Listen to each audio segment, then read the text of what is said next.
Good morning students. कल हमने कक्षा 9 का पहला पाठ इस जल प्रलय में इसके प्रश्न उत्तर किए थे। 7 प्रश्न कर लिए। आज 8वां प्रश्न है। जब लेखक को यह एहसास हुआ कि उसके इलाके में पानी घुसने की संभावना है तो उसने क्या क्या प्रबंध किए। कि जब लेखक को यह पता चला कि उसके जहाँ पर वो रहता है वहाँ पर पानी आने वाला है, बाढ़ का पानी आने वाला है, तो उसने क्या क्या प्रबंध किए।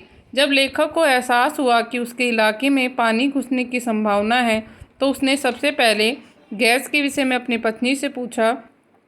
गैस की कमी जानकर कोयला और केरोसिन ऑयल का प्रबंध किया। तो उसने सबसे पहले अपनी पत्नी से पूछा कि क्या गैस ख़त्म तो नहीं होने वाली, और जब पता चला कि गैस कम है तो उसने कोयले और केरोसिन ऑयल का प्रबंध किया।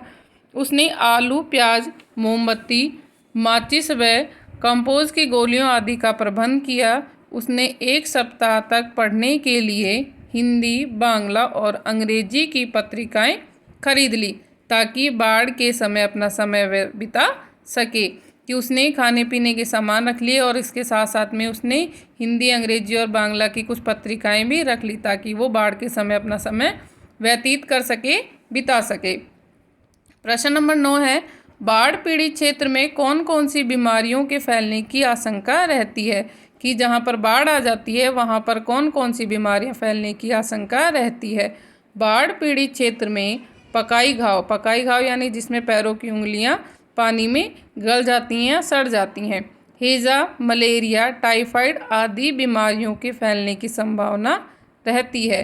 क्योंकि बाढ़ के उतरे पानी में मच्छर अत्यधिक मात्रा में पनपते हैं जिसके कारण मलेरिया जैसी बीमारी हो जाती है।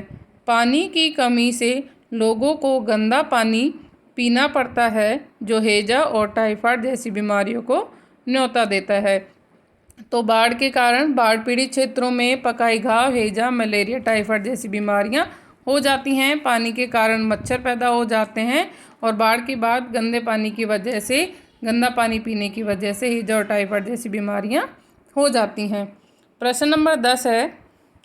नौजवान के पानी में उतरते ही कुत्ता भी पानी में कूद गया। दोनों ने किन भावनाओं से वशीभूत होकर ऐसा किया। कि जैसे ही नौजवान पानी में उतरता है तो कुत्ता भी उसके साथ साथ पानी में कूद जाता है। दोनों ने किन भावनाओं के कारण ऐसा किया। नौजवान और कुत्ता परस्पर गहरे आत्मीय थे, यानी दोनों आत्मा से अंदर से जुड़े हुए थे। दोनों एक दूसरे के सच्चे साथी थे। उनमें मानव और पशु के भेदभाव भी नहीं था। कि दोनों के अंदर इस तरह का भेदभाव नहीं था, मानव और पशु वाला। वे एक दूसरे के बिना नहीं रह सकते थे, वे एक दूसरे के बिना नहीं रह सकते थे। इसी कारण जब नौजवान पानी में कूदता है तो कुत्ता भी उसके पीछे पीछे कूद जाता है। यहाँ तक कि नौजवान को कुत्ते के बिना मृत्यु भी स्वीकार नहीं थी। इस व्यवहार से उनकी गहरी मैत्री यानी मित्रता का परिचय मिलता है। उनके व्यवहार से उनकी आत्मीयता और गहरी मित्रता का परिचय मिलता है।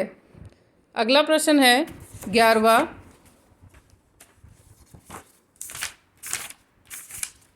11वां प्रश्न है।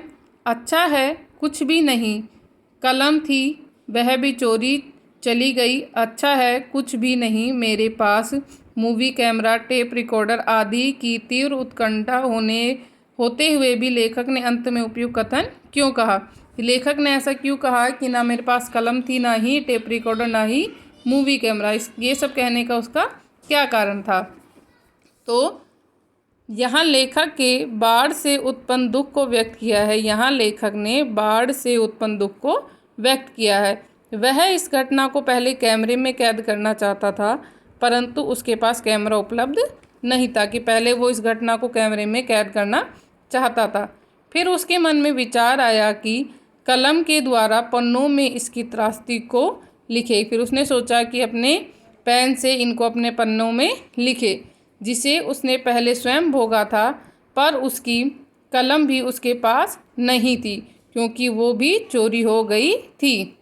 इतनी तीव्र उत्कंठा होते हुए भी लेखक ने सोचा कि अच्छा है जो कुछ भी नहीं है, क्योंकि बाढ़ की इस सजीव भयानक रूप को अगर वह अपने कैमरे व कलम से पन्नों में उतार लेता तो उसे दुख ही तो प्राप्त होता कि अगर वह उसे अपने कैमरे या कलम से पन्नों में उतार लेता तो उसे उसको देखता या उसको पढ़ता तो उसे दुख ही होता।